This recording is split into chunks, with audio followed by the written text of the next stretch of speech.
Happy New Year, everyone. Welcome to 2015. Hopefully, it'll be a good one. So, this is starting it off with a new video poem. Originally, I was going to talk about crowdfunding, which is a unique way now people can fund creative projects, but both my guests fell through, so we're going to go back to the video poem. And I'm going to read from my blog, Radio Dream, which was meant always to be an interactive e novel. So what you'll be hearing is text, and then images flashing behind me are on the blog, and then I'll be putting in the URL, and also with hashtags. So if you want to get in on it, like one hashtag I'll be flashing is the hashtag Zode63. You can find me there on Instagram. So let's try to get this interactive and make 2015 really strong. So Radio Dream, an interactive e-novel meant to deconstruct the imagery of society. Dee walks across the bridge into fragmented dream. He finds nothing there except empty symbols, vestiges to token ego. He pulls out his camera to record the experience, finally mostly a world gone dead. Once in a while, he does find great beauty and tenderness. These are always special moments, like walking around the miasma of White Plains, in the bureaucracy of White Plains, in the mental illness of White Plains. Once in a while, that magic and that poetry creeps out. There it is. You can feel it. You can taste it. To deconstruct the imagery to one moment where you feel human, one moment where you can taste it. Dee in his room. The house as a metaphor for mind. Dee thought to himself, the song remains the same. The song remains the same. It's how much money you have, so it seems, in this culture. No bankers gone to jail for their crimes. No hope and change from Obama. Where's that hope and change? Oh, he was bought off by the Wall Street people, if you follow the campaign donations. His presidency's been a great success for those bankers, for those people making their money on the fiat currency. Don't you see people, wage earners, by the time the money gets down to you, it's lost its purchasing power?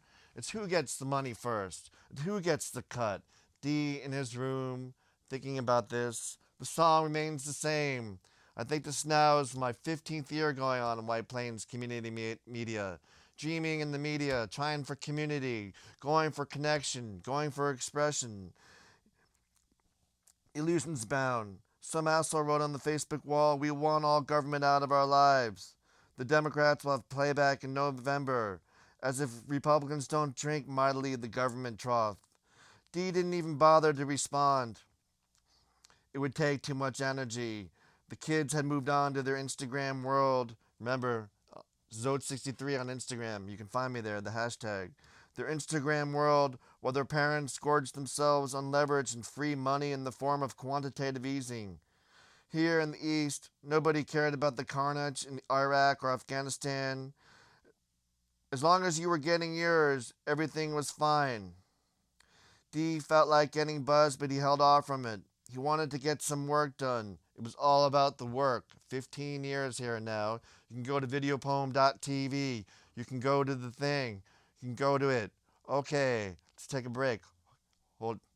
Heck you. Okay, we're back. I was reading from an interactive e-novel, but now one of my guests has shown up, so we'll get back to what I was originally going to talk about, but we'll connect it all. E-novel, crowdfunding, it's all like good, right, kids? So my guest this week is going to be Samantha Bina Fury. Hello. Hi, Bob. How you So doing? glad you can make it. Dealing with the bureaucracy of White Plains. Yeah, a little bit of a delay thanks to You know, several levels of bureaucracy, which I was explained were a layered system, and I said sometimes the layers might cloud the logic. so let's get into like the logic of a crowdfunding thing and how that might be more efficient than say doing a bureaucracy.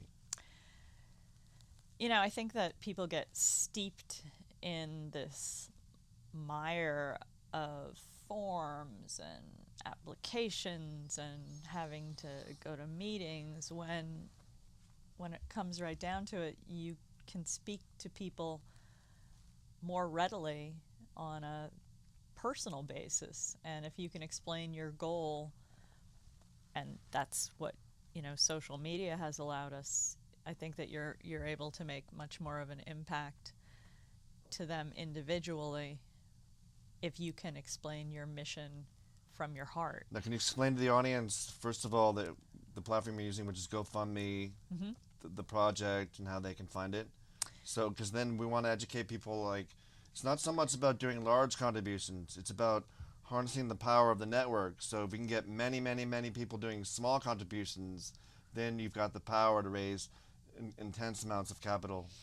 And I think that originally when you consider, there were a bunch of kids that started doing penny drives, and they would have the jars at every cash register, and they raised an incredible amount of money from something that people didn't even feel any kind of pain coming out of their pocket. They were actually relieved to relinquish the jangling change in their pocket. It's the same theory. $5 is nothing. So you're giving up 1 cup of coffee a day, and if you 1 cup of coffee, that's the only contribution. And yet it's tough to get people to do that $5. It is. You get a wonderful start from people who are gracious with $200 donations. Or like your friends or Mm-hmm. people that you've done something for in the past. And it's lovely to get the ball rolling. I'm incredibly grateful for that. We've had a lot of that, but then there are people that you speak to every single day or connect with in some way every single day that you want to urge them to make the small contributions and then retweet and then pass it on. Do you think it's just like their mindset, like especially from our generation? I don't want to say how we all, but like we're not like part of the Instagram generation, and so like a mindset not to be so readily to do that. Where I find like the younger people are just inclined more to do it. It's interesting. I have 2 younger kids, and I've three. now, well, my 16-year-old isn't younger. Because he's like, remember what didn't he say like about Oh, yes. Facebook, like you were already dated? Yes, What was that comment? when I was asking him about a recent trend on Facebook, I said, "Oh, have you been doing this? Taking these quizzes?" And he said, "Mom, please remember, anything you and your contemporaries are doing, we've been doing for like 5 years, and we're not doing it anymore."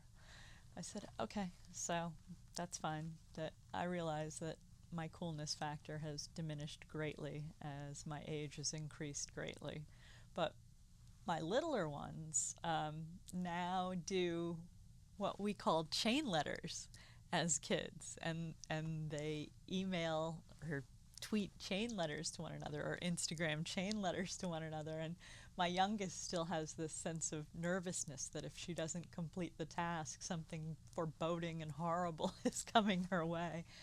And I just keep trying to convey to her that, slow down. It's not all powerful. It's not going to take care of, all the problems in the world. And if you do it, it's not going to solve everything. But in retrospect, it can if you are speaking about a legitimate project. It's remarkable. We can all touch one another, and if something pulls at your heart chords, you can make a message come through much more easily. And the $5 being the minimum donation, it's fantastic. It's more than just the 5, because from the research I've been doing, it's to make the 5, but also to tweet about the project. Absolutely. And that's been a problem like you've been having with your project. It's not like a lot of people talking about it. It's true. And I myself, just due to life circumstances, have not been as active in following up with things. And I know that there is a trend towards rewards. People do want something aside from the satisfaction to see their project succeed. They want to Because you're trying to get a home, right? Yes.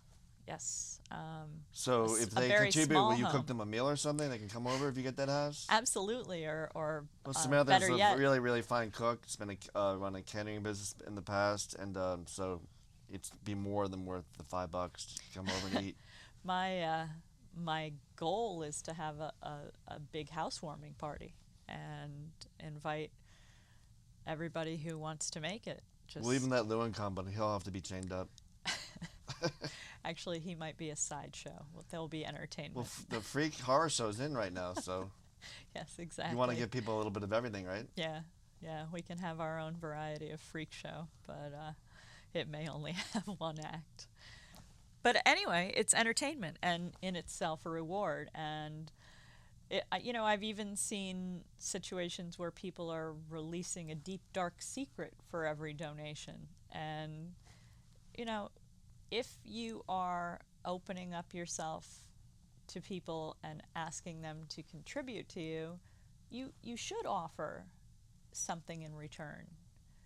And be it But a deep, dark secret? Isn't that a I, little TMI? that that wasn't my situation. That wasn't my offer, but some people do that. That's something.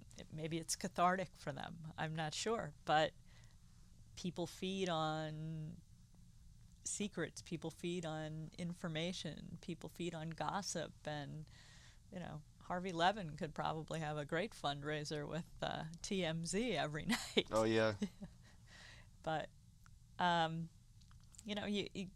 you do what you can. You do what you specialize in. You do what makes you.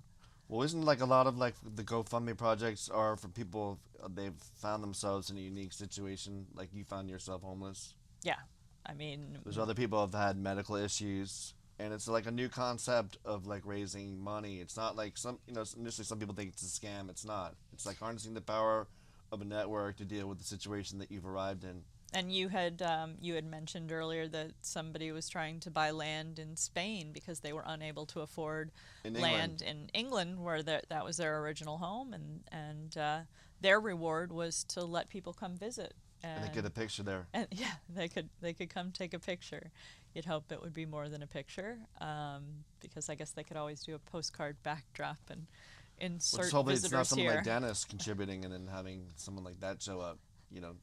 Are your viewers aware of your ragtag group of friends? I can only imagine if I do have any viewers what they might think. That's a sad state of affairs. Yes, it because is, isn't it? I don't know if that's going to draw more viewers to No. you. I'm sorry. We're not really about worried that. about me here, though. It's all No. about to live large on love. Yes, because that is one thing. And we have a blog, and a Twitter feed, which will flash the lower third.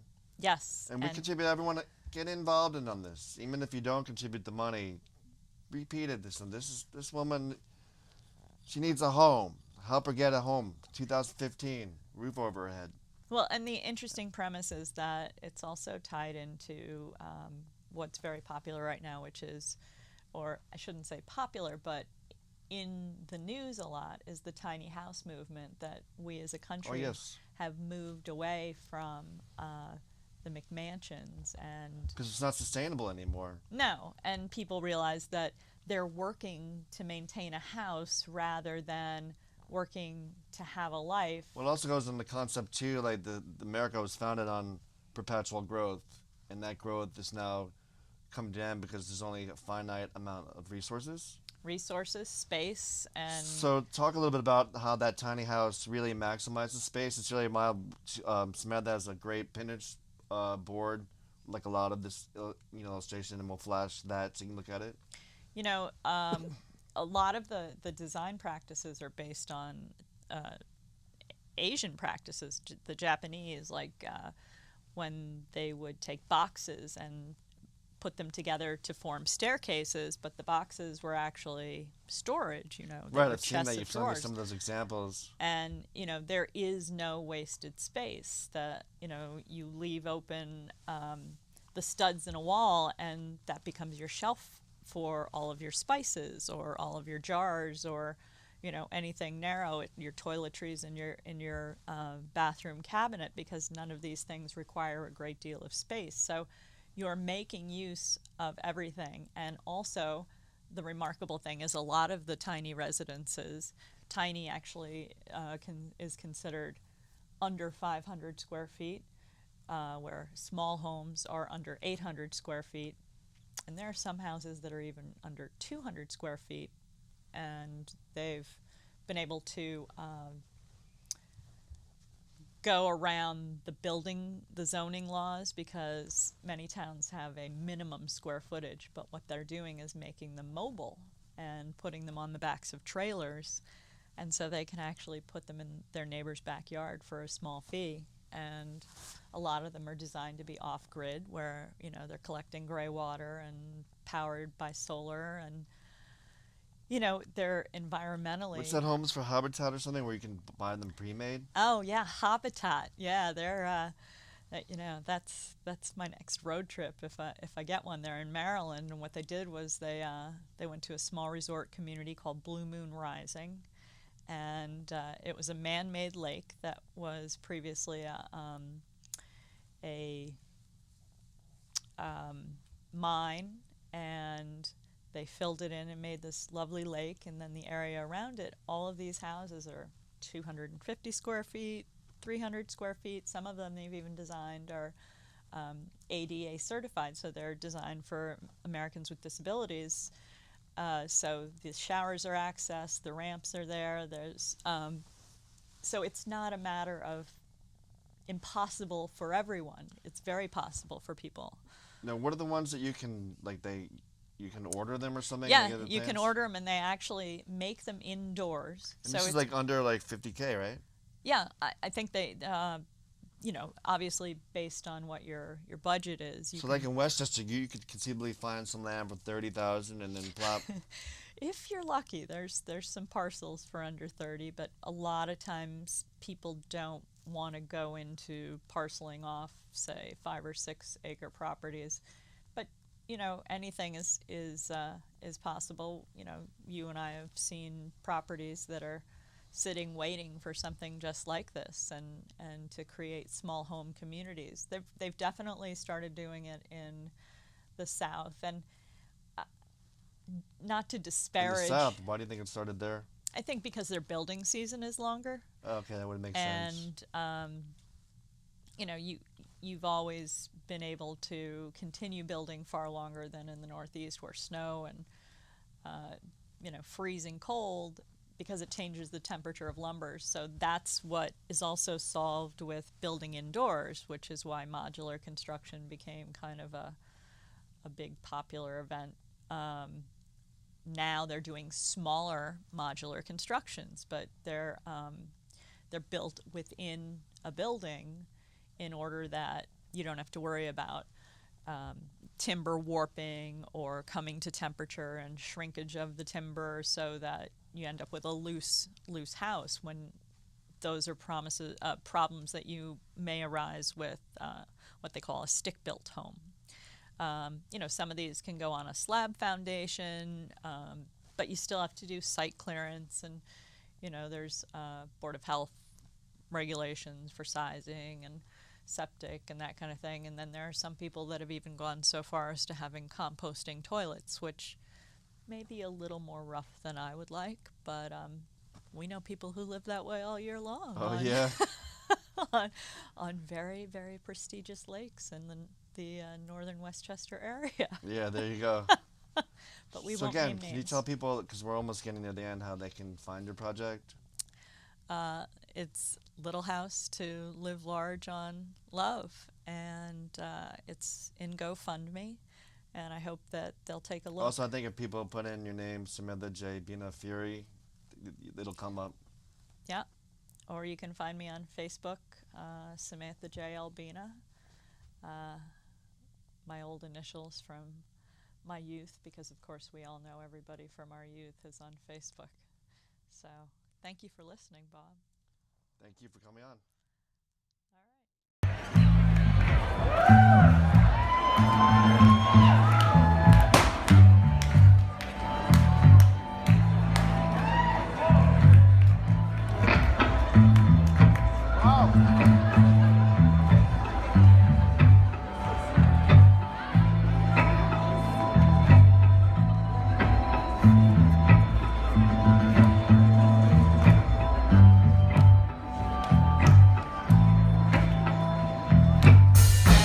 In Vineland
Tonight.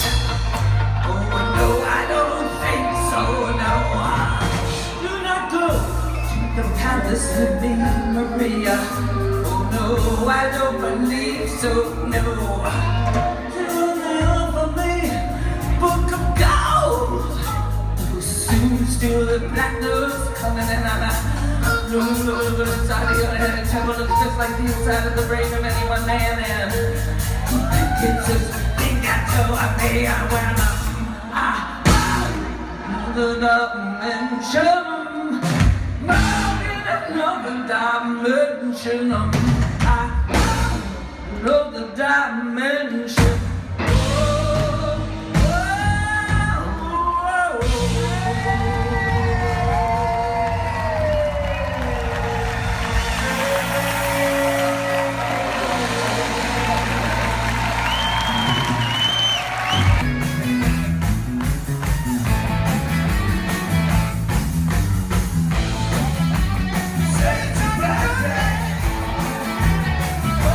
To